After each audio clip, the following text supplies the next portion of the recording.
عالمی سطح پر انصاف کے نظام میں ایک اہم پیشرفت سامنے آئی ہے جہاں بین الاقوامی فوجداری عدالت یعنی ICC نے اسرائیل کی وہ کوشش ناکام بنا دی ہے جس کے تحت وہ غزہ میں مبینہ جنگی جرائم اور نسل کشی کی تحقیقات کو رکوانا چاہتا تھا۔ دراصل 2 سال تک لگاتار غزہ میں جنگ ہوئی ہے جہاں پر لاکھوں لوگوں کا قتل عام کیا گیا ہے، معصوموں کا قتل عام کیا گیا ہے، خواتین پر ظلم ڈھائے گئے ہیں، بزرگوں پر ظلم ڈھائے گئے ہیں، اور اسی نسل کشی کی جو تحقیقات ہو رہی ہے، جنگی جرائم کو لے کر جو تحقیقات ہو رہی ہے اسرائیل کے خلاف، دراصل اسرائیل اسے رکوانا چاہتا ہے۔ اسرائیل نہیں چاہتا ہے کہ وہ سچائی دنیا کے سامنے آئے اور دنیا یہ سمجھ سکے کہ کتنے بڑے پیمانے پر نسل کشی کی گئی ہے غزہ کے اندر، کتنے بڑے پیمانے پر خواتین اور بچوں اور بزرگوں کا خون بہایا گیا اسرائیل کے اندر، اور وہ نہیں چاہتا ہے کہ یہ رپورٹ سامنے آئے۔ اور اس فیصلے کو نہ صرف اسرائیل کے لیے ایک بڑا قانونی دھچکا قرار دیا جا رہا ہے بلکہ اسے فلسطینی عوام کے لیے انصاف کی جدوجہد میں ایک اہم سنگ میل بھی سمجھا جا رہا ہے، کیونکہ اسرائیل ایک طرف چاہ رہا تھا کہ انٹرنیشنل عدالت اس پر تحقیقات جاری نہ کرے، اس پر تحقیقات اور جانچ پڑتال نہ کرے جو کچھ غزہ میں ہوا ہے، لیکن انٹرنیشنل کورٹ نے ایسا کرنے سے منع کر دیا ہے۔ اور یہ بہت بڑا جھٹکا ہے اسرائیل کے لیے، بنیامین نتنیاہو کے لیے، یہاں تک کہ ڈونلڈ ٹرمپ کے لیے بھی بہت بڑا جھٹکا ہے جو ہمیشہ اسرائیل کے ساتھ کھڑے رہتے ہیں۔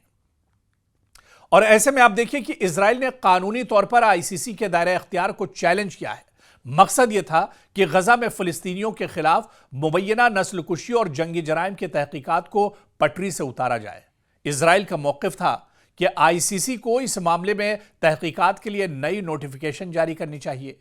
7 اکتوبر 2023 کے بعد کے واقعات پر پرانی اجازت لاگو نہیں ہوتی ہے۔ عالمی فوجداری عدالت نے فیصلہ دیا اور اس نے کہا کہ ICC کے اپیل چیمبر نے اسرائیل کی اپیل کو مکمل طور پر مسترد کر دیا، اور اسے اسرائیل کے لیے بہت بڑا جھٹکا تصور کیا جاتا ہے۔ دراصل عدالت نے یہ واضح کر دیا کہ نچلی عدالت کی جانب سے پروسیکیوٹر کو تحقیقات کی اجازت بالکل درست ہے اور اس فیصلے کو پلٹنے کی کوئی قانونی بنیاد موجود نہیں ہے۔ نئی نوٹیفیکیشن کی کوئی ضرورت بھی اس میں نہیں ہے۔ سال 2021 میں جاری کی گئی نوٹیفیکیشن، دراصل جو نوٹیفیکیشن تھی سال 2021 کی، وہ یہ بتاتی تھی کہ مقبوضہ فلسطین میں مبینہ جرائم کا احاطہ کرتی ہے، اور 7 اکتوبر 2023 کے بعد کے واقعات بھی اسی دائرے اختیار میں آتے ہیں جو 2 سال تک جنگ چلی اور اس میں قتل عام کیا گیا۔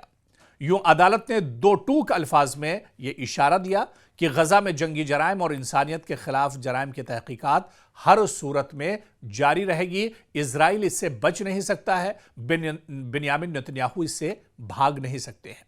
اور اس فیصلے کی قانونی اور سیاسی اہمیت کو بھی سمجھنا ہوگا، کیونکہ اس فیصلے کے نتیجے میں نسل کشی اور جنگی جرائم کی تحقیقات کا راستہ صاف ہو گیا ہے۔ وہی تحقیقات بنیاد بنے گی جن کے تحت نومبر 2024 میں اسرائیلی وزیر اعظم بنیامین نتنیاہو اور سابق وزیر دفاع یو گیلنٹ کے خلاف جنگی جرائم اور انسانیت کے خلاف جرائم کے الزام میں گرفتاری کے وارنٹ جاری کیے گئے تھے۔ اگرچہ اسرائیل ان الزامات کی سختی سے تردید کرتا ہے اور ہیگ میں قائم عالمی فوجداری عدالت کے دائرے اختیار کو تسلیم نہیں کرتا ہے، لیکن ICC کے مطابق، عالمی عدالت کے مطابق، عدالت کا اختیار مقبوضہ فلسطینی علاقوں پر لاگو ہوتا ہے، چاہے اسرائیل عدالت کو تسلیم کرے یا پھر نہ کرے۔ اور زمینی صورتحال کی بات کریں تو یہ فیصلہ ایسے وقت میں سامنے آیا ہے جب بظاہر جنگ بندی کے باوجود غزہ میں اسرائیلی جارحیت لگاتار جاری ہے، لگاتار خون خرابہ کر رہا ہے، ظلم کر رہا ہے اسرائیل غزہ کے اندر۔ اور اس کے علاوہ آپ دیکھیں کہ غزہ کی وزارت صحت کے مطابق سال 2025 11 اکتوبر کو جنگ بندی کے نفاذ کے بعد سے کم 391 فلسطینی جاں بحق ہوئے ہیں، 1000 سے زیادہ زخمی ہوئے ہیں، اور 7 اکتوبر 2023 سے اب تک 70,000 سے زیادہ فلسطینی شہید ہوئے ہیں، 1,70,000 سے زیادہ زخمی ہوئے ہیں۔ اور یہ اعداد و شمار اس انسانی المیہ کی شدت کو ظاہر کرتے ہیں جس کی بنیاد پر عالمی عدالت میں کیسز زیر سماعت ہے۔ عالمی فوجداری عدالت کے اس فیصلے سے واضح ہوتا ہے کہ طاقتور ریاستیں بھی بین الاقوامی قانون سے بالاتر نہیں ہیں۔